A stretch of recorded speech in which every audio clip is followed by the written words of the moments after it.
यादव यात्रा पर निकले हैं और लगातार अपराध को लेकर के सवाल उठा रहे हैं सर। देखिए, राजनीतिक रूप से बेरोजगार हो गए। जनता ने उनको नकार दिया है। नकारने के कारण भी बहुत स्पष्ट हैं। बिहार की जनता नहीं चाहती है कि बिहार में अपराधियों का राज आए, भ्रष्टाचारियों का राज आए, परिवारवादियों का राज आए।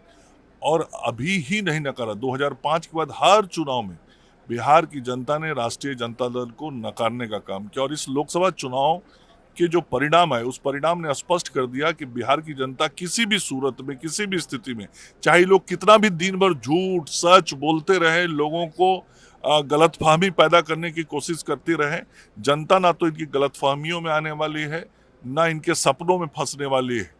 जनता सत्य और सच्चाई पर चलने वाली है और जनता को मालूम है कि नरेंद्र मोदी जी और नीतीश कुमार जी के नेतृत्व में ही बिहार का विकास हो सकता है। और जब जनता ने फिर से नकार दिया लोकसभा चुनाव में, तो राजनीतिक रूप से बेरोजगार आदमी सड़क पे ही घूमता है, घूम रहे हैं। सर, राहुल गांधी जो है अमेरिका के दौरे पे हैं और लगातार चाहे अनएम्प्लॉयमेंट हो या फिर भारत को पहचानने की बात हो, वो कह रहे हैं कि आरएसएस और बीजेपी को लगता है कि भारत अलग अलग देखिए, राहुल गांधी विक्षिप्त हो गए हैं मानसिक रूप से, ऐसा उनकी बातों से लगता है। चूंकि संवैधानिक पद पर नेता प्रतिपक्ष के कुर्सी पर बैठा हुआ कोई भी व्यक्ति इस प्रकार से देश की छवि को विदेश की धरती पर जाके खराब करने की कोशिश नहीं करता और नकारात्मक बातें नहीं करता। राहुल गांधी को अटल बिहारी वाजपेयी जी के इतिहास को पढ़ना चाहिए। अटल जी जब नेता प्रतिपक्ष थे तो भारत की सम्मान को बढ़ाने की बात अंतर्राष्ट्रीय मंचों पर जाके करते थे।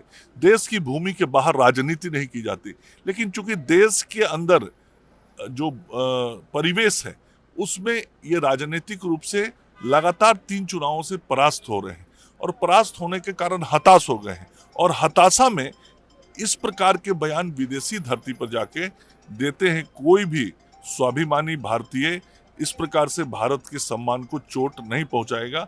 इनको भारत के स्वाभिमान से कोई मतलब नहीं। ये विदेश की धरती पर अब जाके राजनीति कर रहे हैं। देश की धरती पे तो बार बार हारते रहे, अब विदेश की धरती पर ये अपनी राजनीतिक बयानबाजी कर रहे हैं।